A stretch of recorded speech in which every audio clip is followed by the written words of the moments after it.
A lie with arithmetic that no Indian can solve it. That transmission line is a super highway.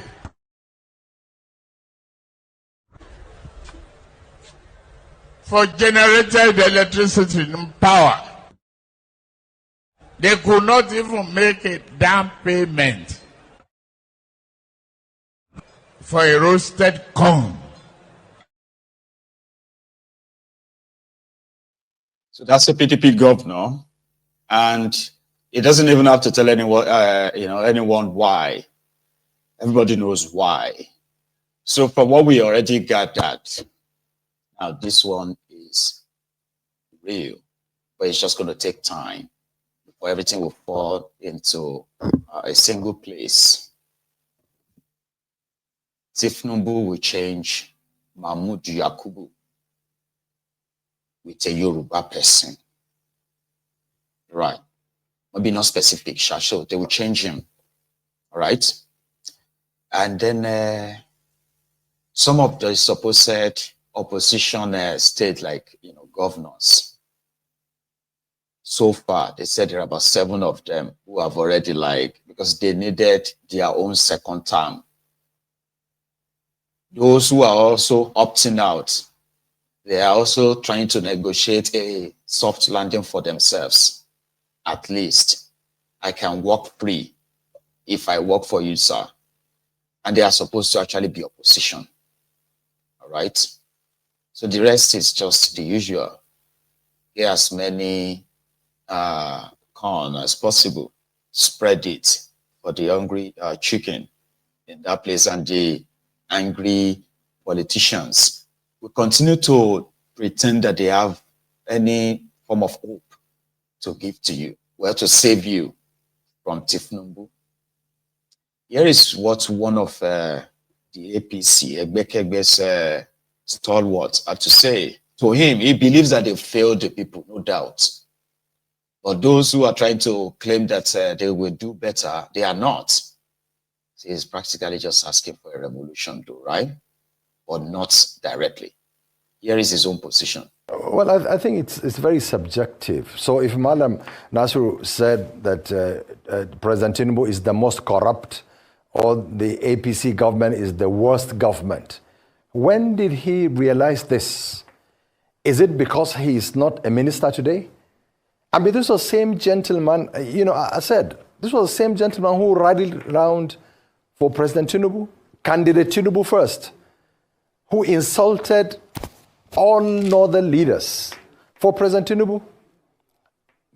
Professor Ango Abdullahi, who signed the certificate of RFI from the university as the leader of the Northern Elders Forum, he insulted him, calling all the northern leaders who are the elders, that he is an elder, 62-year-old man, and that whether anybody likes it or not, Tinubu must be elected. Now, God in his infinite mercy answered that prayer and call from RFI. Now he was promised to be a minister. He didn't become a minister. So I want, this is an elitist thing. I want you to understand, all the members of public to know that it is about us elites. When the elites lose out, they start screaming. Because if Nasru were made a minister, today he would have probably been at the forefront of insulting people. But he lost out, and he cannot see it as an act of God. The same party that made you governor for 8 years, all of a sudden, because you're out of it now, out of governance, you start insulting people and so on, bringing divisiveness into this country, talking about North, it is not nice. This is the same northerner who said that whether the northerners like it or not, it must be Tinubu. Now it's Tinubu. So what are we talking about? So I want the general public to understand that elites, political elites in this country, we are one and the same, and most of us are dishonest. Most of us are disgruntled if we are not part of the government. I keep saying, Mr. Abati, probably paths have crossed somewhere. And I'm sure in the public's face, you must have seen my face before. I was in the House of Reps between 2007, 2003, 2007. From that time till date, I had not been in government. I am one of the pillars of President Muhammadu Buhari from inception, when Nasir El-Rufai was in PDP, minister in PDP, who called Muhammadu Buhari all sorts of names, who called Muhammadu Buhari that he did not know the difference between Apple computer and Apple to fruit. The same person, who joined us, and then now when things are not going on well with him, he's coming out to say all these kind of things. I want the public, that's why I want the people to start seeing us in what we are. I didn't get any government position. I never ever stopped defending the government of President Muhammadu Buhari. And I will never stop defending the government of Bola Tinubu. There are challenges, of course. Whether we said that everything is going on in this country fine, no. There are a lot of challenges in this country as of today. But whether the government is doing anything deliberate to bring suffering to the people of this country, no. And Tinubu decided to bring some reforms. And anywhere you bring reforms, there will be challenges, there will be difficulties. So, and we keep asking for patience, just the way we ask for patience, when Muhammadu Buhari... Nuisance Lele. So that we don't mix it up. Of course, we'll deal with the message. And of course, we can also deal with the messenger. We know the same way they leave messenger and deal with the message. He's he's one of the CPC members, I think. Yeah, CPC, they are called. CPC that merged with ACN, right? New PDP, APGA, and one more to form the APC, right?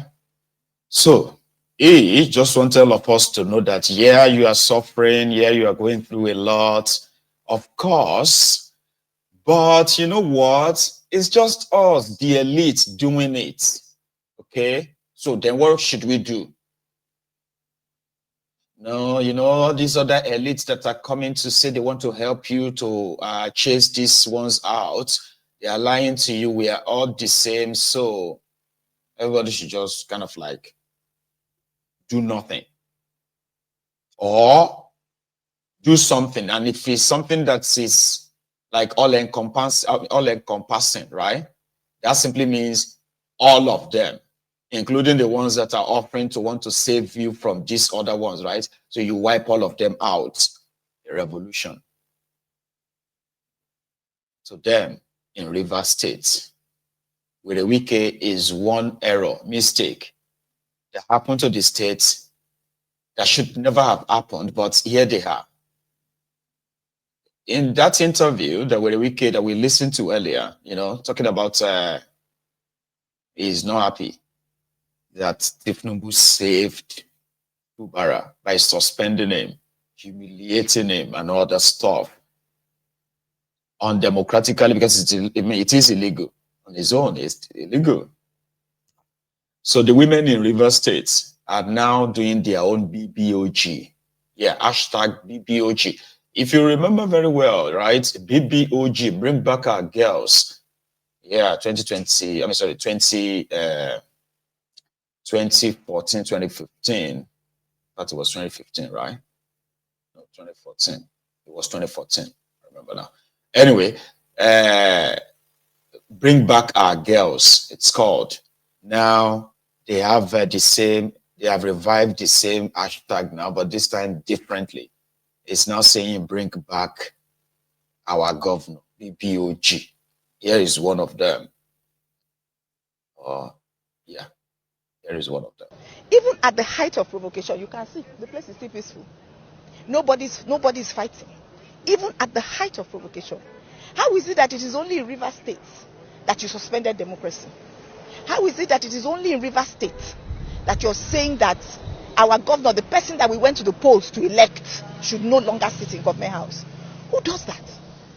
It is an affront on democracy. It is a slap on our faces. It is telling us that we do not matter in the Committee of States of Nigeria. It hurts. It is grieving for me as a mother, as a Rivers woman, as a daughter. It brings me enormous grief. What are you saying to us? And we know that our president is somebody who stands for democracy, so we can't understand this. We can't understand it. It is something that is shocking. It is something that is unbelievable. It is something that is unacceptable. We hope that the president will very quickly bring back our governor.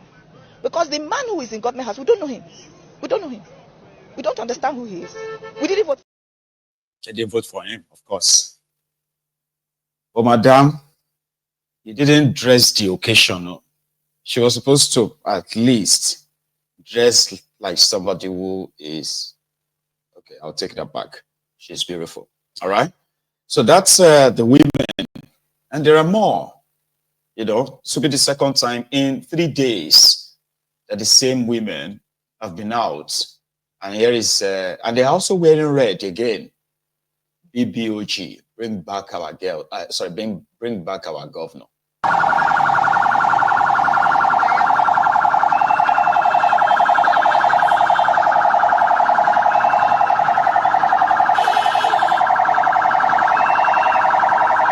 Okay, this women protest in Port Harcourt.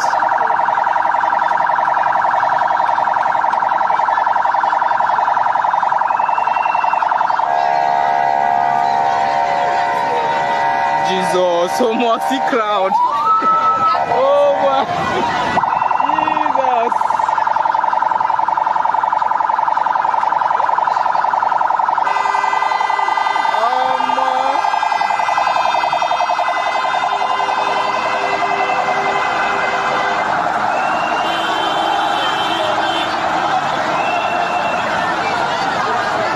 Yes. Oh my.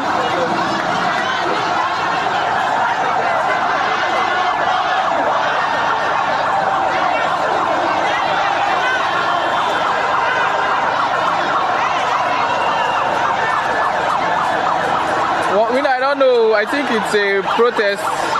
MB have conscience. Okay, I think it's a protest, ongoing protest. River State's economy suffers under Ibas. Jesus. Oh, what's the crowd? Jesus. Oh my, see crowd.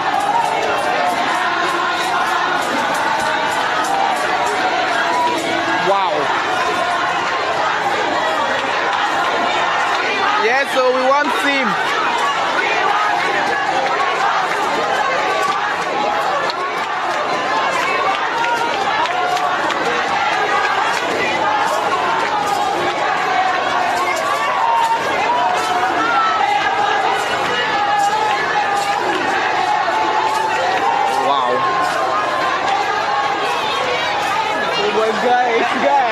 Guy, the safety. That's massive, isn't it? From River State. Just to remind the rest of the world that even though they seem so powerless, and a lot of people seem to have moved on as well, but they haven't, because they are out there, right, to demand for an end to the illegality. Still peaceful though, you know. I don't think that's going to change anything, right? No chance.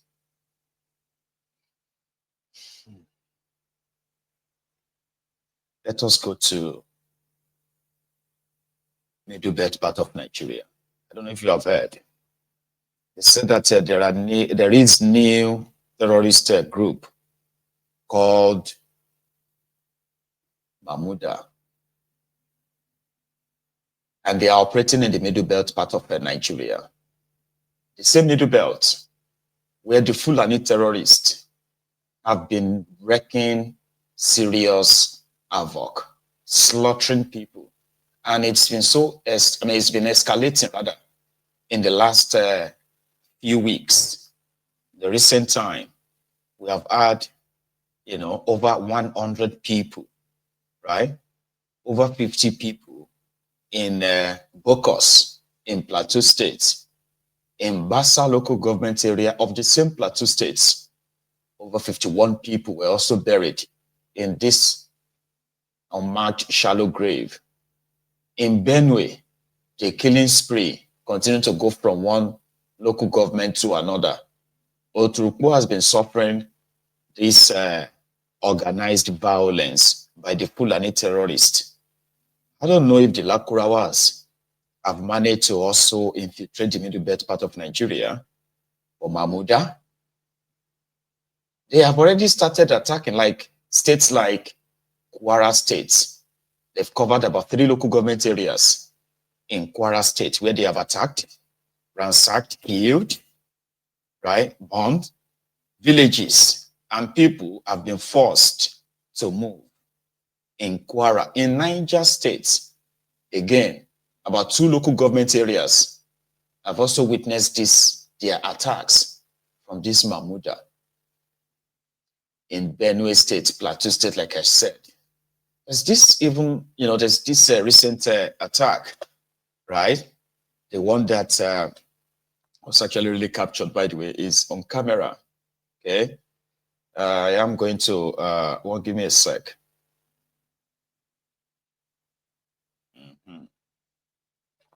Now, in a place called Otobiakpa, that's in Oturukpo, right? And another community called another local government area called the Unkum local government area, right?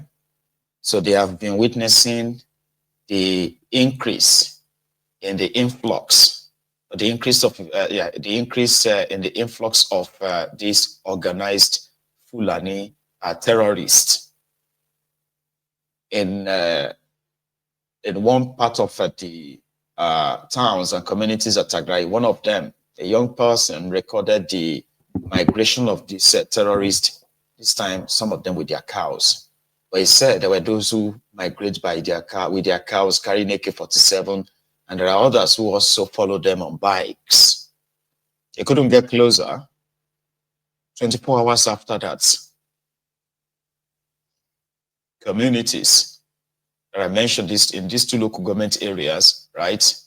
Oturukpo and Unkum, it's called local government areas in Benue State. The 2 of them got attacked, and people were saying, trying to kind of like migrate to some far communities, not even neighboring communities, far communities, which they consider safe or not.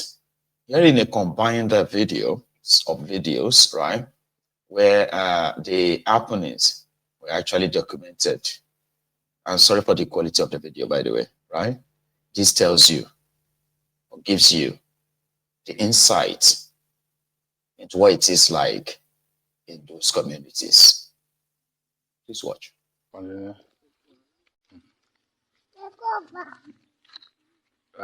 So this is the situation though. This is how they have been coming since morning. And all the headers, the ones in charge of the cows, all of them have AK-47. It's dangerous to go near. And this other group that will come on, pass on top of bike. Everybody will carrying guns. They say they are going to chill to change. They are going to chill. It doesn't really make sense. If they go to Chilu, if they finish from Chilu now, it's not so German, it's Fulani man. If they finish from there now, we don't just feel comfortable at all, sir. It's risky. It's a long queue. It's been like we are here in Otobiakpa. This is the village where the massacre happened yesterday, where they attacked yesterday. Here to move some people to Otukpo. See where the main junction is? Okay. Here to move some persons to Otukpo right now. Here to move some persons to Otukpo. Some persons are stranded here in Otobiakpa. We're here to move them to Otukpo. 3 people. We're here to move these persons from here. So we came with like 2 pickups so we can move them. We're here to move some persons to Otukpo. They can't stay here now. They can't stay here. This is Otobiakpa, where the herdsmen attacked yesterday. Yeah, I came all the way. So to move some persons to Otukpo straight up. So This was where the herdsmen came out from yesterday. That was what they just told me. From this bush. So this is Otobiakpa, and you can see people are stranded. So I came here to move some persons. We came with 2 pickups. We'll just try to see what we can do for these people, because they will be feeding. We'll take them right from here straight to Ochidoma Palace so that they will be there. Please, they will be feeding. They will need food. They will need to be alright. Please, guys, 1K, 2K, 3K. Let's just try and raise some personal funds for them.